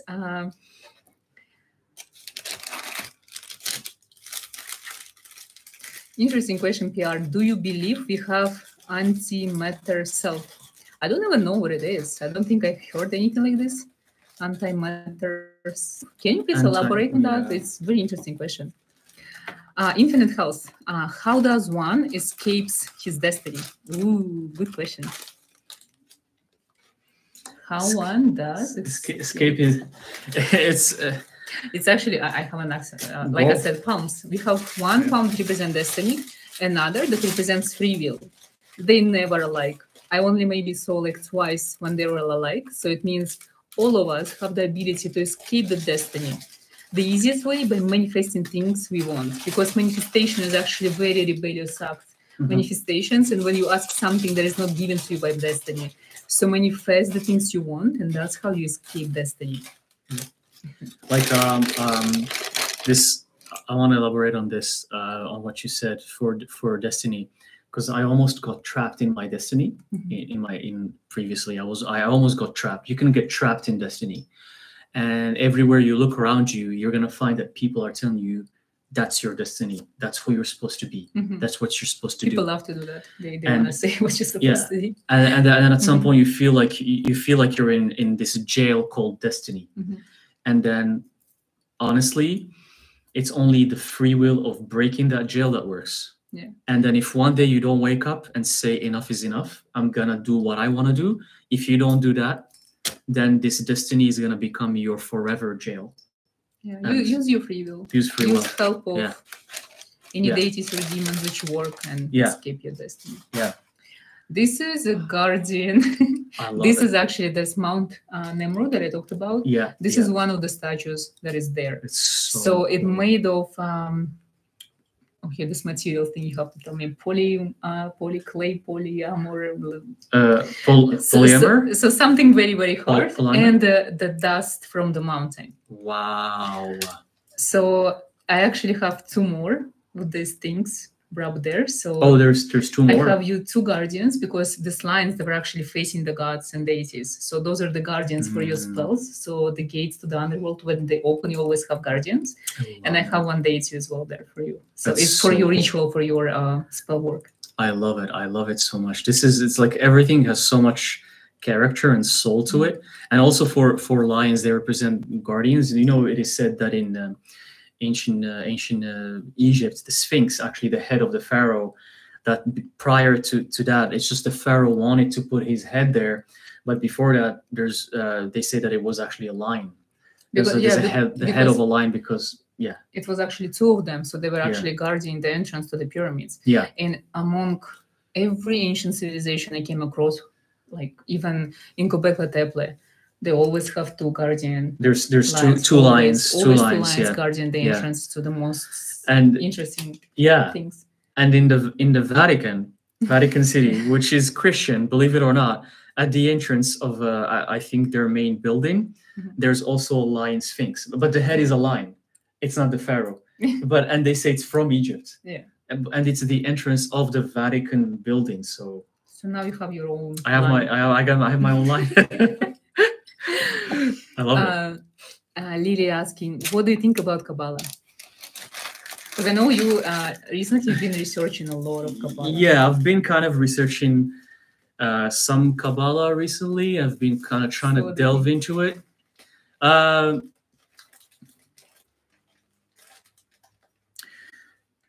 Kabbalah is for me what bothers me about Kabbalah is that it's still part of a religion. But it's not really part of the main religion. Yeah, it's connected to religion, but it's still kind of like it's mystical. It's like Sufism for Islam. But at the end of the day, you still believe in one thing, God that created everything. I started researching it recently, and just to be honest with you, yes or no? Yeah, do you resonate or not? No, because it's just started in the 13th century. Too recent for you. Too recent for you to believe. Too recent. 13th century story. And I just feel like people who created were wise people. They were knowledgeable people. But I think how they put it together is just confusing. It reminds me of alchemy. It's something that was put together to confuse you. Or maybe it's for some specific group of people who know how to dwell there. It's not a negative thing. Yeah. To confuse you, so only the wise ones can. Only the ones who actually resonates, can get there. There's actually there's two types of Kabbalah. There's one that's the widely common one that everyone knows right now, and there's another one that was created by this actually Moroccan dude, who was a Jewish Moroccan in the 13th century, and his Kabbalah apparently is more connected to embodying the spirits, more spiritual, less religious. But that Kabbalah that this Moroccan dude created was completely banished and destroyed by the normal Kabbalist people. It wasn't accepted because it was kind of different. So too spiritual. Yeah, too spiritual. It's, if it resonates, it's okay. But for me, I'm kind of still. I try to, but something more ancient is the book of formation, the Sefer Yetzirah. That's something that's really cool. I think it's part of the Kabbalah, but it's just one book. It's just one book. It's called the Sefer Yetzirah. So that's the one you resonated with. That one, because that book has a lot of magical secrets, and that I'm willing to study even more in the future. But that's for upcoming projects. Funny enough, the Hermetic deck is heavily based off Kabbalah. So your favorite deck? Yeah, they use the Hebrew letters, which is actually. That part is just a Sefer Yetzirah. No, they even use the Tree of Life, like a lot. Yeah, there's Tree of Life in there. They put a lot of meaning because I think Hermetic Society used to also incorporate Kabbalah as well. Yeah. My favorite author about all of this mystical stuff, Eliphas Levi, he was actually heavily researching Kabbalah. He actually left the Catholic Church because of the Kabbalah. Yeah. I love how he presents Kabbalah in his own way. So this is the Kabbalah I resonate the most. But I think it's amazing science. It's amazing dogma. And if you resonate, you should definitely dwell on it because it gives like all the answers. I think every dogma gives you the answers if you know how to learn them. So that's what I think. Yeah. So this is the other line, who is more like I love these monkey, so much. I think. So those are the statues that were there at the mountain. Them. So you have two guardians. Cool. They're so cool. I love them. Yes.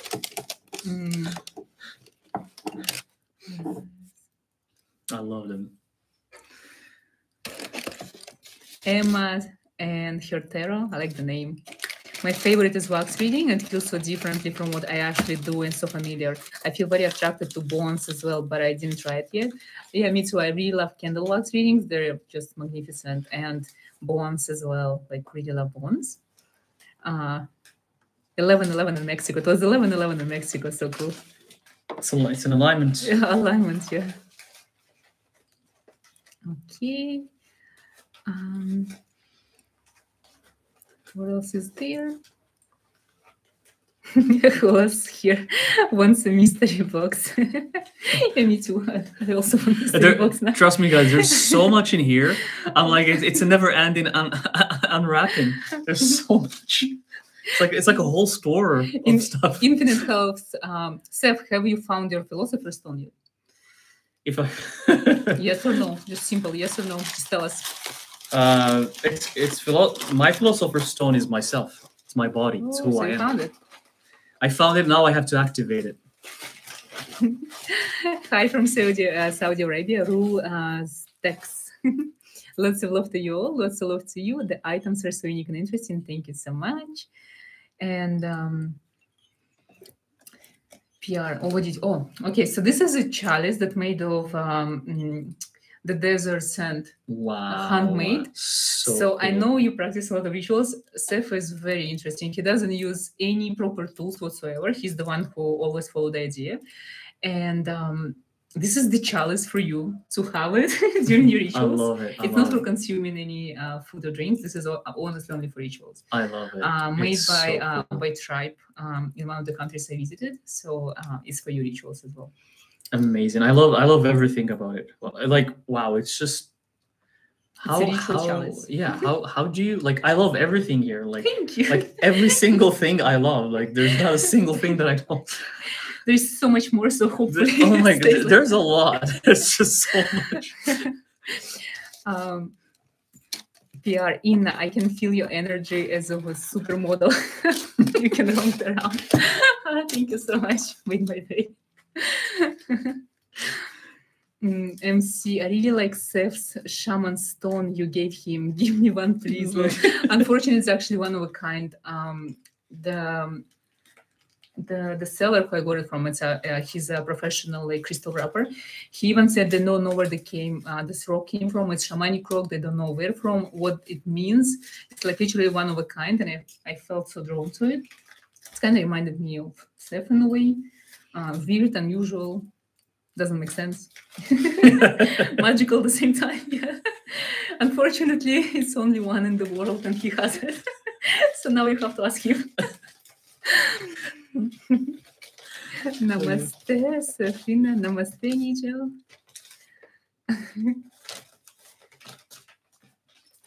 Wendy asking, what are one of your past lives? Which one? Atlantis.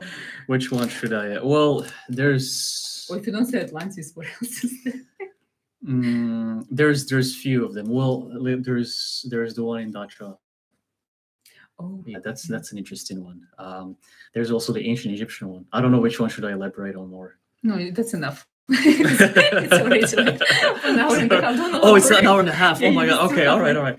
Okay, so this is the third statue from the box, and it's represent the eagle. So the eagle was there. It's not a deity. It's not someone important, but it was there.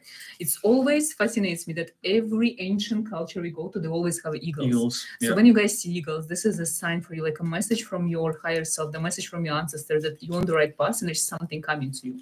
Also, the cool thing about this, I know you travel a lot. You travel like crazy. You don't even have home at the moment. They don't break. Wow. But that's handy for traveling because I have some items that broke before. So I love that. So guys, if you have any questions, feel free to ask us. Ooh. Lily saying this life makes my hand vibrate so much. This is awesome. Oh, this is actually something silly. This is just from the museum shop at Göbekli Tepe because I know you really wanted to go there. So you have to go there. And this thing is actually tells time. So cool. By just turning these wheels, and you can find like any year, I don't know if you guys can see. You can find the day of any year and the dates. Wow. The day of the week, like everything. So cool. So it's a keychain as well. Sun and the moon. It's like literally like a calendar for the next 50 years. That's amazing. It's a reminder for you that time is an illusion. An illusion. Yeah, because if you notice, there is always exactly the same day at exactly the same month that repeats in, for example, this day today, Tuesday, October something, going to be repeating maybe in 14 years. So there is always a second chance. There is always a second gate and portal that's going to open for you. So time is an illusion. This is amazing. Wow. I love it so much. Thank you. This is amazing. You're very welcome. Kimberly asking, how do you find out more about past lives? So the easiest way to find out about past lives is actually go to a professional reader who does past life readings, because this is what they do, and they can like give you accurate answer right away. Or if you're open enough to your higher self and your abilities are open, so you can actually find out your past lives by resonating with different eras, time frames, with different things. Definitely. Yeah, it's like we have the ability to remember all of this. It's concentrate. Like so, go on. No, it's just like for that past life that I in Dacha that I remembered last year. Dacha is just a small village or tiny city in Turkey, and remembering is I was walking on the streets and then all of a sudden I remembered everything. Sometimes it comes with visiting the places you're drawn to. And then suddenly you remember the past life. You remember what happened. You remember how you died. Yeah. On my way, also like just recently, like a few weeks ago, on my way to Göbekli Tepe, I was passing by the city Van. It's named Van in Turkey, and my plan was to actually stay and spend the night there. And it was already pretty late, and I couldn't. I almost I had this like chest pain. I was almost dying. I was like, I can't. It's just like we have to get out from the city, and it was first time for me like this. And like physical pain, because I'm very healthy. I never have like any troubles with my health, like whatsoever. It was out of nowhere. So we were driving away, and then I was passing this specific like a field, just like some kind of village next to one, and there's like empty field. And then I had this vision of like war, soldiers dying, and me being killed in the specific spot that I had pain. And I remember my past life there. Just by accident, like whatever happened to you in Dacha, the same thing. So this is how you can remember your past lives. It's just like when it comes to you, like visions, it is ideas. And you remember the feeling too of how you died or how you were killed. You just saw it. It's like you see it. They live it again. This is from a cave. It's made of the materials from the cave. So this is the painted hematite. It's painted in the color of Atlantis, and onyx from the cave that I went to. This cave had like some kind of interesting entrance to this like center of the earth, and I felt there's like energies and creatures living there. So I know you were the one who introduced me to to this idea that the center of the earth could be hollow. Could be hollow. There's like another world in there. And I think when I went to this cave, I received the confirmation, because before I was just like, I'm not skeptical. Sure, skeptical. And then I see this is the entrance. I got it from there for you as a thank you for opening up like so many either dimensions, ideas, and knowledge to me. So I love it so much, and the color is mesmerizing. It comes in this beautiful pouch as well. I love it. Colors. Yeah, I know. Leon044, does any of you do past life reads? Yeah, both of us. Both of us do. Yeah. Do you have it in your store? Yes, I do have it in my store, and both of us, we both. Have a beautiful day from Wendy. You guys are amazing. Keep rock the world. Sending you so much love and energy. Thank you so much. Thank you. You guys are awesome. Thank you. Lily Sanchez, any advice in how to learn to listen in the guides or whatever is trying to communicate? Advice, yes, practice. Listen, be open, believe in yourself, believe in your imagination, that this is imagination is actually real. Just like literally believe in yourself. This is my biggest piece of advice. This is the hardest thing to do. It's a potion. I love this. For manifestation made by moi. Wow, thank you. It's amazing. For your next manifestation ritual. It's different types of oils, also handmade, hand extracted, with different herbs that I chose for this manifestation potion box. I don't do actually potions for sale or for orders. I did one for you because I know you need as much help for manifesting things. Yeah. Because this is manifestation box and this is a potion. I love it. It's amazing. Like I feel as a witch, I should do that. It's like, it's fascinating to just see like the amount of thoughts for you to gather everything the way it is, and the amount of details, and everything has a meaning, and I'm blown away. Like, wow, thank you so much. You're very welcome. I'm so happy you love it. I love it. I love it. It's really just a few pieces left. Yeah. That's a gorgeous bottle. Thank you so much.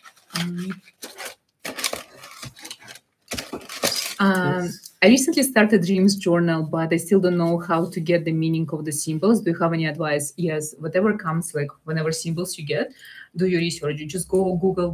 It's the easiest way to do. And then along your way, your guides are going to send you all the information you need. So just go seek information as much as you can. That's the only thing you can do. Everything is going to be given to you, all the answers. Hi, nice to meet you too. It's a big mystery box. It's a huge mystery box. It's a very big mystery. It's a never-ending mystery box. It's almost done. So this is a candle. It's also gold, so you can manifest gold. So cool. Oh my god. It's all of the sigils are mine. I love them. I use runes because I know you never use runes, so you can incorporate runes in your practice and your rituals. And symbols from ancient civilizations. Some hieroglyphs. Some my own sigils, because I know you love sigils. So it's just the candle for rituals, like literally like ritual candle. So cool. I love it. I love it so much. I love it. With the gold, with your sigils, they're so like. Yeah. I can't wait to use it. I can't wait to use it. It's like one of the easiest ways to manifest things. Just use tools that manifest themselves. Yeah. Okay, last thing. Last piece. Last but not least. And I have a question. Of course, yeah. Who is your favorite demon? My favorite demon. Yeah. I would have to go with I was gonna say Moloch, but I would have to go with Asmodeus for some reason. For some reason. Because Moloch was one of my favorites ones, But then recently I've been checking Asmodeus, and I'm realizing that Asmodeus was really badass. So we're talking about demons, right? Yeah. Because I'm very curious about like I think Lucifer was the big boss, so I'm really drawn to Lucifer, but it's also there's a huge mystery about Lucifer, But if let's say Lucifer is there, but if it's not Lucifer, it's either Moloch or recently Asmodeus. But those are the ones that I'm yeah. What is your favorite element to work with rituals and spells? Fire, earth, definitely. Fire and earth. There's something powerful about these two elements. I need to start using more water. I need to start incorporating that in my rituals. But fire and earth, because I think the combination together just gives this powerful energy of manifestation. Yeah. Awesome. Yeah. Guys, let me know if you use any elements in your rituals, or if even you do rituals, or even you cast spells. And I'm still also saying, I was just thinking Asmodeus. The name is powerful. Yeah. And are you scared of anything? Because you're doing dark magic, dark rituals, like invocations, exorcism. You know, the answer is nothing scares me. Nothing. The only thing that that creeps me out is cockroaches. What? When I was young, they crawled on my face, and it was a creepy experience. Okay. Nothing else to ask. I have actually. But nothing really like nothing scares me. I think that's literally good especially for what you practice. That's amazing. Nothing scares me. Your family, was it spiritual growing up? Or because I know a lot of spiritual people who actually make it in the community, so they were supported by families who were already spiritual and giving them like direction on their path. Or is it the same for you, or you were self-made? No, I was definitely self-made mage. My family was like they're so not into this world whatsoever. Like it's what I do to them. It's a dimension that they don't even comprehend. They can't even start to comprehend. So that's why like it is what it is though. It's I still wonder sometimes why I reincarnated in the family I reincarnated in. They're an amazing family. They're such an amazing family, but it's a family that doesn't even understand what is this. They don't even get it. You know, they don't even so. But there's probably a reason for that. But yeah. I actually really wanted to ask you this question because during my readings, a lot of clients, they say that they've been brought up in very religious families or very normal families. So for them, practice something like that is a big no-no. So I want to tell you guys that even it doesn't matter what is your family. You cannot blame anything on them because it's your own path, that the one that you choose. So even if you're born in a very normal or religious family, you still can become like Seth. Yeah. So yeah, you gotta be. She said it earlier. You gotta be selfish and do what works for you. You know.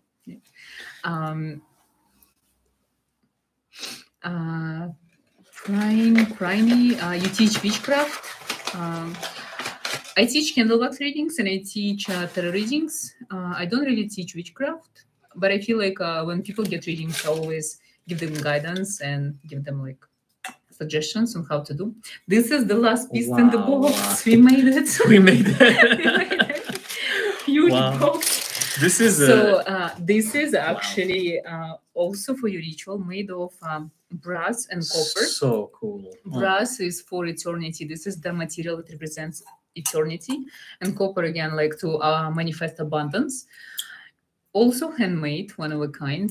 And this is for your work with fire, because I know you always work with fire and you burn stuff, and this is very contained, because if you burn your spells or ritual smoke, you can always cover and the fire stops. Because sometimes I had cases where I was gonna burn the house. So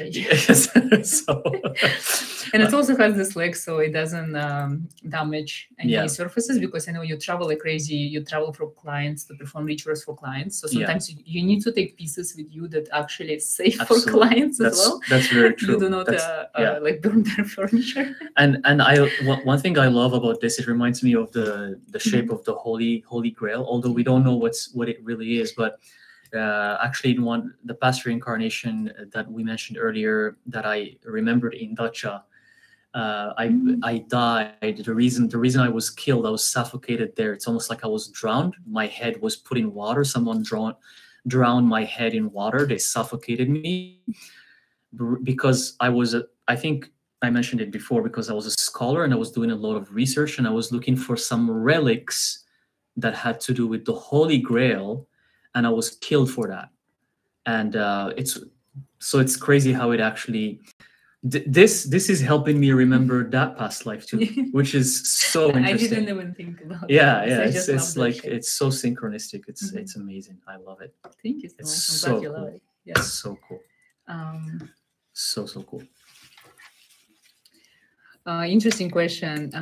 Darcy Alina, why is it difficult to find suitable partners for women into spirituality?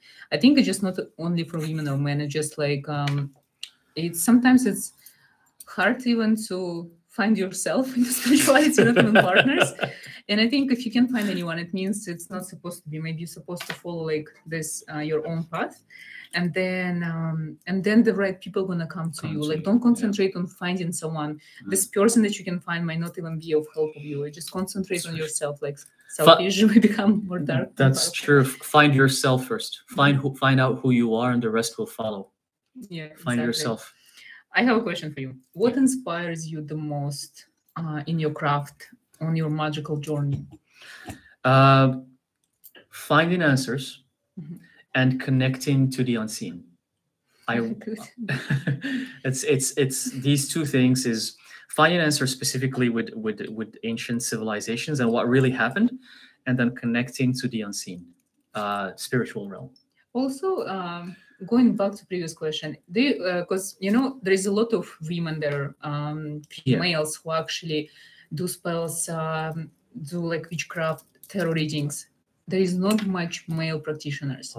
So do you think it's easier to be a man in this environment? in this world? Yeah. Or it's actually harder? It's definitely harder because of the programming and the societal conditioning that men get. For if a man does what I'm doing, it means you're crazy. Period. That's it.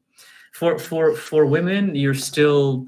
Well, they just cute. They're playing. Exactly. Yeah, and they even sometimes people they're like they don't even take them seriously, But when a man does it, it's even worse. When a man does it, it becomes, well, he's out of his mind, And then men, there's something with men, with guys in general, they are so self-conscious about what other men think about them. It's not even about women. They're so self-conscious about how other men view them. Oh, I actually never thought about that. So guys might not care about how this woman sees me, but he might care about how this other man sees me, because of the fear of how society says men have to all look like normal men. Because if you don't look like a normal man, then you're a loser. So it's something. You have to come to this point where, for all male practitioners, you have to come to this point where you just have to say, F everyone. I don't care. I don't care what other men are going to think about me. I don't care what they're going to say behind my back. I'm just going to go and do it, So, but yeah, it's harder for men. That's why it's rare to come across men who even label themselves as mages. In the spiritual community, there's a lot of guys who label themselves as light workers. Again, here we go, light workers, but that's easier because it's still connected to religion, spreading the light, kind of like you're still a man of spirituality, kind of. So yeah, like Christina's saying, yes, great advice. People think I'm crazy for doing this stuff. Yeah, I think it's very normal to be seen as a crazy person. MC asking, the King Solomon seal you both wear? Do I wear? I think I only wear it. It's only you, it's only me. What the writing means on it? So these are ancient prophets and ancient gifted people that existed in history, and you write them around the sigil because for invocation, they're always there. Actually, one of the names here is Jesus. So they're written in Arabic because this was bought in Istanbul, Turkey, and it's written in Arabic, and it was from an antique store. And I don't know if you can see, but there's there's Jesus, there's Moses, there is all of the prophets. Ascended masters and prophets. Right? Exactly, yeah, like the ascended masters, like all of the masters that have lived in history, their names are written around. So when you use it for protection or for invocation, those spirits are present, you know. And you can use any deities you want. You can mix Asmodeus with Lucifer, with Jesus, with Buddha, with your great-great-grandfather. You can mix everything because you want to call on all the spirits that you believe in, you know. Steph actually has such an amazing video about the Seal of Solomon. Yeah, check it out because so much information there. Yeah. Because he's quite obsessed with this symbol. Yeah. Christina Connolly, she has an amazing question for you. What would suggest someone starts with alchemy? I am an alchemist, but I'm new to this part of my craft. So if you're new, watch his videos because he's the alchemist. Yeah. He has a lot of information on his channel for sure. And what would you recommend? Yeah. So to build on your point, my yesterday's live was about alchemy. Go watch just my last video on live yesterday. It's almost 2 hours just about alchemy and how to embrace it. And just to remember that alchemy is all about self-transformation, and it's about embracing who you are. And if you want to use alchemy to self-transform, you just have to be ready, because once you transform, when the butterfly becomes a caterpillar, that butterfly can go back to becoming a caterpillar. There's no going back. So you have to be ready that whatever changes that's going to happen to you, that's it. There's no turning back. So just embrace what you're going to become, because your life is going to turn upside down. So. Okay, guys, it's almost 2 hours, so I'm accepting the last questions. I'm going to pick up the most interesting question. And thank you so much for love and amazing comments. I'm so happy to see all of you here. And thank you for everything you say. And if you have any questions, just write them down now. I also want to let you know that this week, the next few days, we're actually going to be going live almost every day. So make sure to see us again, to visit our channels, because we're going to be scheduled lives. Let us know what kind of topics you want us to talk about, and because we have like some topics in mind, and if you guys are actually looking for something that we're not aware, just let us know, either me or Seth. Comment on this live or any other video, and let us know what would you love to see or know or learn. Thank you so much for all of your amazing words. And oh yeah, I like this question from Dacia Alina. How can one balance spirituality with physicality in terms of career? And I would say in terms of career, so there's like two ways. So if you have like normal career, so the spirituality is something that helps you live and go throughout your day. So use spiritual tools for manifestation, for ease your life, for get things you want, literally to help you live your normal life. If you want to become a professional reader or professional witch, mage, energy healer practitioner, I think we're going to be having live on this as well in the next coming days. So make sure to tune in and listen of what we can share and tell about this. And I think spirituality, it's so easy to incorporate on you every day, just like tiny spells there and there. Tarot readings for yourself, meditation, energy work, breath work, mantras, chants, anything that you love and drawn to, just practice it on your daily basis. Incorporate it in your daily practice and start embracing it every day. Because I have so many clients all over the world. Some of them, they live in not only normal life, they actually live in a public life, like politicians, performers, like actresses. So they're always on camera and no one knows what they do behind it. The things they practice are outrageous and amazing at the same time. So you can do as well. You can enhance your life by bringing the spiritual tools and your spiritual gifts into your daily routine and bring magic to your everyday routine as well. Yeah, definitely. And it definitely, it's always a positive thing, because it's always going to improve your life. It's something that's beneficial for you. Also, Kimberly is saying that in the next 3 streams, totems and spirit guides and upcoming streams. Good idea. Yeah. Amazing. Thank you so much for this idea. Yeah, I think I don't have any more questions for you. You finally opened the box. I can let you go. Yeah, honestly, the box is amazing. It's like Thank you so much. it's mesmerizing. It should be called not the witch box. It should be called the witch shop. I feel like it was a shop in there. Like there was like so much stuff. I'm glad you like and I'm gonna use everything, and it's gonna make my rituals better. And I can't wait. I can't wait to use there. I'm just like a kid in a candy store. I'm just you know, like you're answering the questions, and I'm like my eyes are like just looking there. You know? That's awesome. So, you're very welcome. But wow, you impressed me with how you picked everything and the attention to details, and everything has its purpose, has its meaning. And I love how we're already wearing everything. I'm wearing. I wish I could wear these too, like somewhere here. You know, but it's amazing. Thank you so much. This is wow. It's just. I love it. I love it. I love it so much. I love everything here. Thank you so much. Thank you for giving me this opportunity to bring you the box and for interviewing you. Yeah. Thank you so much, guys, for watching, for coming, for all of your support, of your kind words, for watching our videos, TikToks, like shorts, everything. Thank you. The amount of love you share with us, it's literally why we're here. For you guys all the time. Absolutely. And it's like, thank you so much. Like, honestly, thank you. We appreciate you and everything you do for us. Yeah, you guys are awesome, and you, like, you know, building this community helps us to do more content like this, so everyone can learn, and so we can just share this knowledge.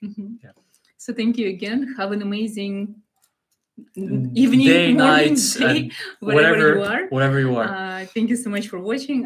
Don't forget to write down the topics that you want us to have and talk about during our next live sessions in the next coming days. I would highly appreciate it. And just thank you for everything. Thank you guys. Thank you.